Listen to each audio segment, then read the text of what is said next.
गेल्या वर्षीचा तो निरोप अजूनही मनात ताजा आहे. तुला निरोप देताना एकच भावना होती, बाप्पा लवकर परत ये. आणि आज पुन्हा एकदा तेच दिवस दारात येऊन उभे आहेत. वर्षभराची प्रतीक्षा, असंख्य आठवणी आणि तुझ्या आगमनाची ओढ याला आता नव्या उत्सवाची चाहूल लागली आहे.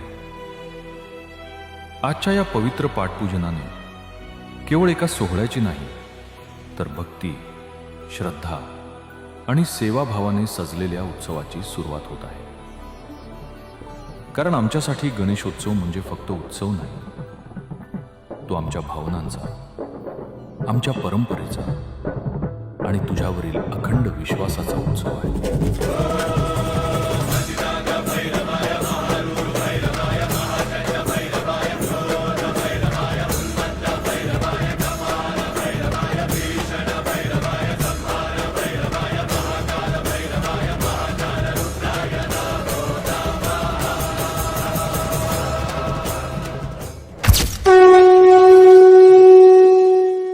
मन झालं धुंद वाजिंद ललकारी ग फिरतीचा गंध आनंद